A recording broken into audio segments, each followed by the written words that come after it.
I was working so many hours because it was an investigative position that you have to, you talk to this kid. It starts off as a field ID, FI card, all the way to an arrest, to filing. You're never home. And if you're working a murder, oh, forget about it, right? Then you're doing 24/7.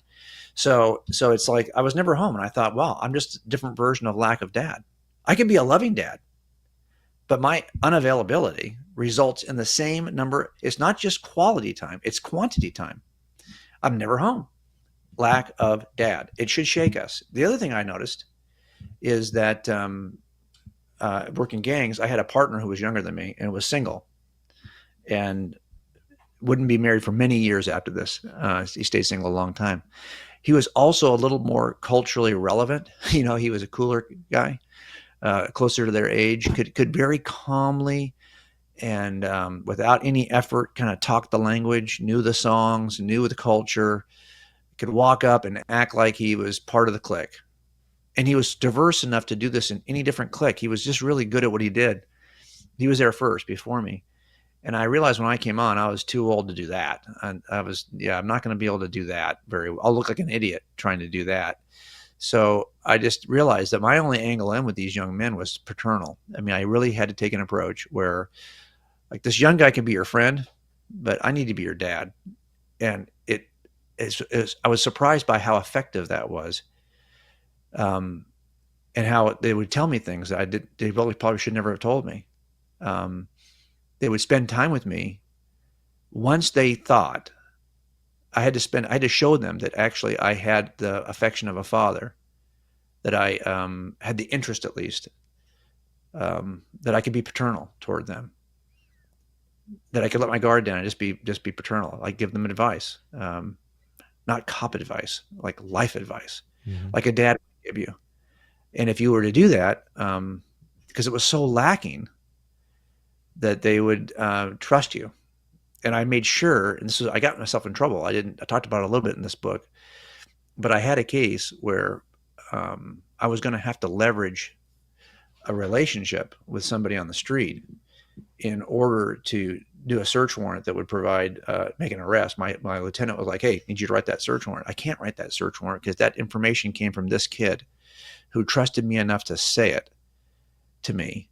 If I now use this, I'm going to end up burning this kid down. In other words, he's never going to trust me again. I don't care about your trust with this kid. I basically had like 48 hours to get this search warrant written and get this thing done. And my lieutenant didn't care if I ended up burning the relationship down. But I had been working on that thing for like a year and a half. So I didn't want to burn it down.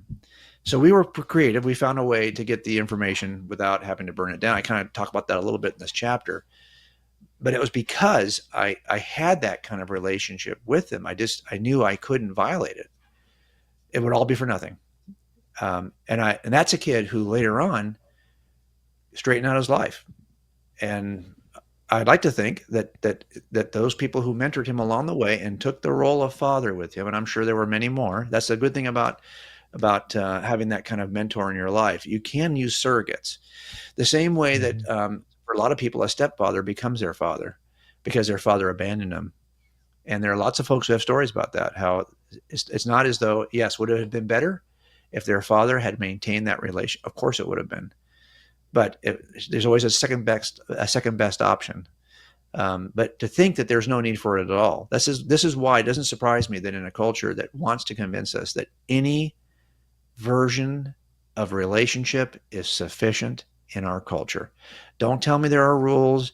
Don't let me live the way I want to live. Whatever kinds of unions I want to have, it doesn't matter. It has no impact. Everyone's the same. Okay, because of the genetic predisposition of parent to children and how we raise those children differently, it's that any variance from that will never be quite as good. And to suggest that could be is a lie. Yeah, And we can tell it to each other, but it doesn't make us stronger as a culture. and I think it goes back to the broader kind of point of your book is that, you know, there is a nature to humanity, right? I mean, there, like, you can't fight against human nature, but so much before it's going to bounce back and everything's going to blow up. And so when you think about this, like, fatherhood aspect, it's like God has created us to have, and you make this point in this chapter, to have a relationship with our earthly father. And, ideally, right, it's a good relationship. He's doing his job and you're learning from him, because God wants that to be that taste, that piece to go, now let me show you how much more of a deeper level, if you relate to me as your heavenly father, how much you can benefit off of that and flourish off of that and do what I actually created you to do and be who I created you to be.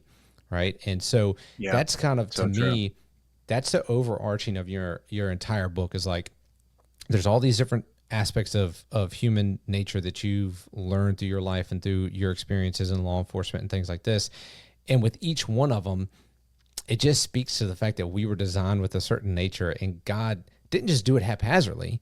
Like, he designed us with those so that ultimately we would find him, so he could say, yeah, a relationship with me and you following me, and having this loving relationship, that's what's going to get you to your highest potential, where you're flourishing instead of destroying yourself. And That's right. it goes back to that Sunday school sort of teaching. It's like, God's not a killjoy. He didn't tell us don't do these things because I don't want you to. It's because I created you a certain way, and if you do these acts, they're going to destroy you. They're going to hurt you. They're going to mess you up, and you're going to have a lot of ramifications. And I mean, you talk about trauma in one of the chapters of your book, but that's what happens to us. When we fight against God and the way he created us, is we have all these bad things, and then we look back to him and we rail against him. And he's Yeah, like, wait a it's second. interesting. I know you're right, and you said something that triggered for me, Susie. And I know we're getting close on time, but Susie often would say to me when I write a book, don't put anything in the book that will date it. If I talk about TikTok, for example, what if in 20 years there's no TikTok? Why would you? Don't even put that in. Okay, that makes sense. And I worry sometimes when I do a book that's so dependent or so steeped in research, because research dates, right? It's going Mm-hmm. to date, and then you wonder, well, is it so? So are these attributes of human flourishing culturally dependent? Because if they are, if culture changes, then this would change as well. But here's the funny thing about it: no, they're not culturally dependent. They're Mm-hmm. driven by biology. They're driven by our biochemistry. And because they're driven by our biochemistry, you can change the cultures. You can start to say that good is bad, bad is good. You can change what you think of good and bad. But because these attributes of human flourishing are so utterly dependent on how we are genetically wired, that all you could at best do is fight against your biology.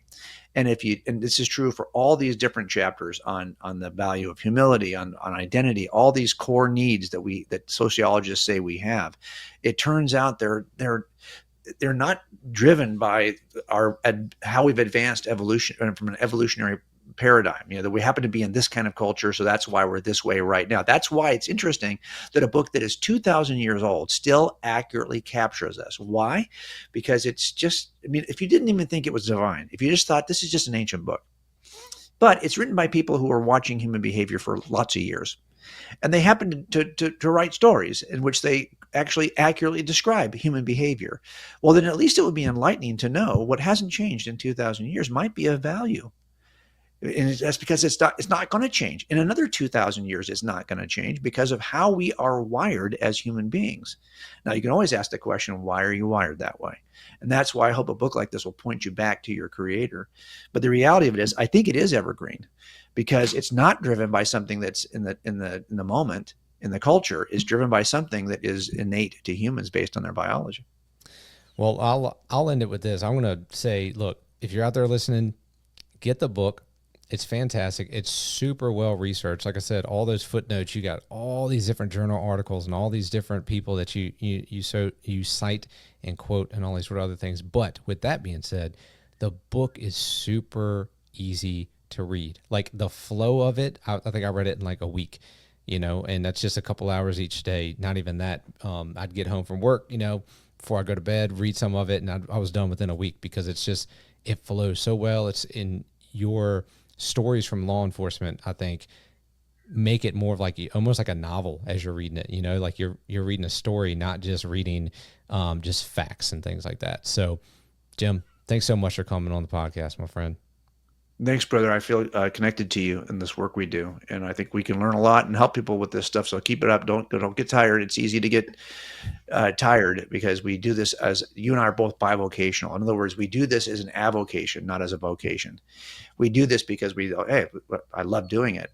But of course, it has to come in the nooks and crannies of what God has called us to in our families and in our other work. So I know it's tempting then to feel like, wow, do I have any gas left in the tank to do another podcast? Don't get tired. That's the temptation. But I think all of this does in some way help build the kingdom. So keep it up. Thanks for having me on.